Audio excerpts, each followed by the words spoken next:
Assalamualaikum warahmatullahi wabarakatuh. Kami dari kelompok 3 ingin mempresentasikan hasil kerja kelompok kami, yaitu mengenai tentang CV dan resume. Di sini kami ada empat orang anggota kelompok, yaitu ada saya sendiri, Dwi Prasetyo Avandi, dan ada Khairul Rida, Muhammad Rizky, dan Muhammad Irfan Juwana. Langsung saja, pertama yaitu resume. Resume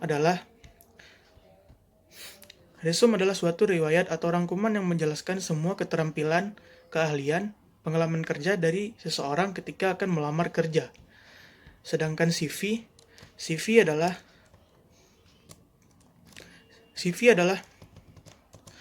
cerita tentang kehidupan si pelamar kerja yang dituliskan secara rinci.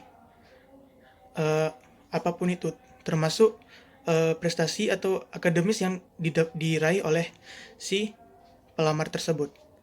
Jadi, sedikit perbedaan antara CV dan resume. CV adalah dokumen yang mendeskripsikan secara kronologis mengenai data diri, pendidikan, pengalaman kerja, dan juga pencapaian prestasi yang berhasil diraih dalam pengalaman profesi dan bidang akademik. Sedangkan resume adalah CV dengan format yang lebih singkat, tidak perlu dijelaskan secara kronologis.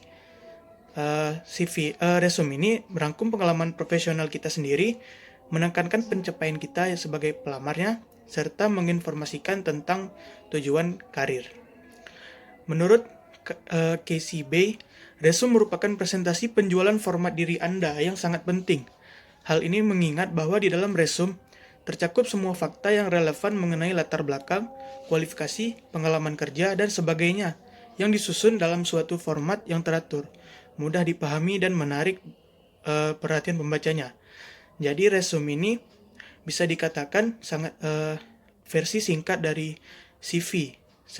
Misalnya CV itu kita menulis semua informasi pribadi dari diri kita beserta kronologis yang terjadi pada hidup kita tuliskan di CV. Sedangkan resume hanya sebagai profil singkat diri kita. Selanjutnya akan dilanjutkan oleh Khairul Rida. Assalamualaikum warahmatullahi wabarakatuh. Saya di sini akan melanjutkan penjelasan dari Dwi Prasetyo. Saya akan menjelaskan tentang slide kedua dalam mengenai pembuatan resume. Dalam pembuatan resume ada beberapa hal yang harus kita persiapkan, yaitu mencari informasi penting, perencanaan resume, serta penulisan resume. Dalam mencari informasi penting itu yang pertama ada analisis diri. Analisis diri ini akan dapat membantu Anda dalam mengenai diri sendiri secara lebih mendalam, termasuk semua kelebihan dan kekurangannya. Dalam analisis diri ini ada beberapa pertanyaan yang harus kita jawab. Contohnya adalah aspirasi yang kita miliki, apakah kita dapat berkomunikasi dengan baik, dan apakah kita akan bergantung pada orang lain, dan lain sebagainya. Lalu dalam mencari informasi penting juga ada analisis karir. Sebagaimana dalam analisis karir, di sini kita juga diperlukan untuk menjawab beberapa macam pertanyaan.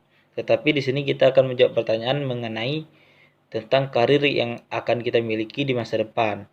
Contoh pertanyaannya itu adalah apakah pekerjaan ini dapat membahayakan kesehatan kita? Apakah di dalam karir ini prestasi akademik kita akan sangat berpengaruh dan lain sebagainya. Lalu selanjutnya adalah analisis pekerjaan. Secara umum para lulusan suatu perguruan tinggi sedikit atau tidaknya belum memiliki pengalaman kerja. Pada tahap awal memasuki kerja, perusahaan telah menyediakan suatu program orientasi atau pelatihan kepada mereka yang baru diterima sebagai karyawan suatu perusahaan. Di dalam analisis ini juga ada beberapa pertanyaan yang harus kita jawab seperti analisis sebelumnya, yaitu apa tugas dan tanggung jawab pekerjaan ini, lalu karakteristik pribadi kita sesuai atau tidak untuk tugas dan tanggung jawab di pekerjaan ini. Lalu di poin kedua ada perencanaan resume. Di perencanaan resume ini juga ada 3 hal yang harus diperhatikan. Yang pertama, tujuan karir. ketika kita melihat lowongan kerja di suatu surat kabar atau majalah, tentu di sana juga ada penjelasan mengenai posisi pekerjaan yang dibutuhkan. Di sini kita dapat melihat tujuan dari resume kita ini. Kita ingin mendaftar sebagai di bagian mana. Lalu selanjutnya ada informasi pribadi. Di dalam resume ini tentu kita akan mencantumkan data-data pribadi kita seperti ada nama, tempat tanggal lahir, alamat rumah, dan jenis kelamin. Lalu selanjutnya ada referensi. Di dalam resume juga kita perlu melampirkan beberapa referensi. Referensi adalah orang-orang tertentu yang akan memberikan surat rekomendasi kepada kita yang berisi tentang berbagai hal yang mereka ketahui semasa mereka mengenal kita. Lalu poin terakhir adalah pembuatan resume. Resume dapat dibuat dalam berbagai bentuk. Resume yang baik menekankan pada kompatibilitas kualifikasi Anda dan prospektif persyaratan kerja. Secara umum, resume mencakup nama, alamat lengkap, tujuan kerja, kualifikasi, informasi pribadi, dan referensi.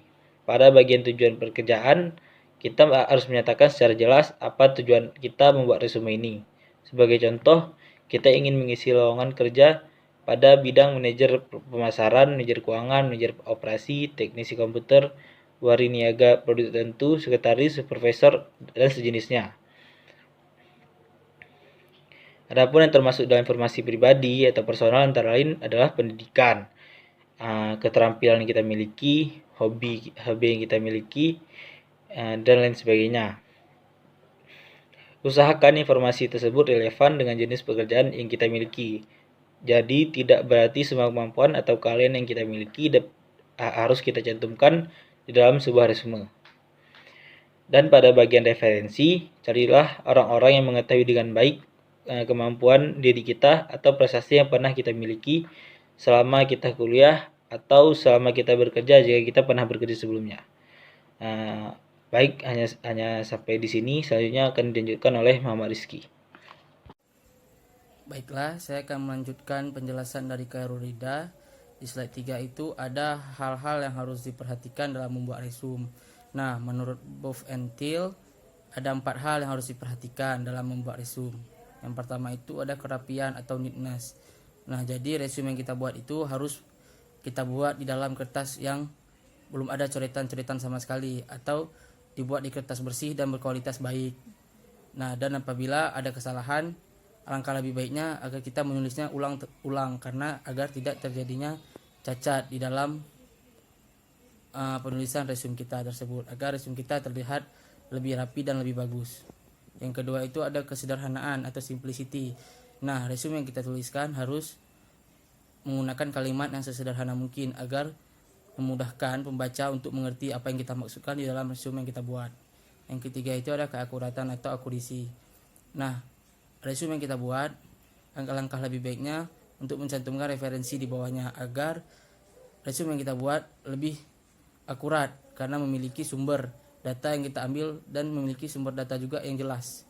Yang keempat itu ada kejujuran. Informasi yang kita buat tidak boleh adalah informasi yang kita ada-ada atau informasi yang kita kaitkan atau kita pikirkan dengan sendirinya.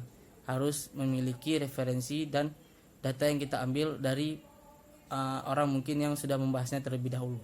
Seperti itu. Mungkin hanya ini penjelasan dari saya. Selanjutnya akan dijelaskan oleh Irfan Juwana. Baik, selanjutnya saya akan menjelaskan slide yang terakhir, yaitu masalah yang sering terjadi dalam penulisan resume. Yang mana kita tahu resume yang sempurna adalah resume yang mampu menanggapi kebutuhan dan pilihan pembaca serta menghindari beberapa kesalahan umum. Nah, dalam slide ini saya akan menjelaskan beberapa kesalahan umum dalam penulisan resume. Yang pertama yaitu resume dibuat terlalu panjang sehingga berkesan tidak tegas dan kemungkinan besar memasukkan data yang tidak relevan sehingga tidak akan mencapai sasaran. Nah, resume ini pun tidak boleh dibuat terlalu panjang. Itu akan membuat si pembacanya bingung dan tidak tahu inti dari resume itu.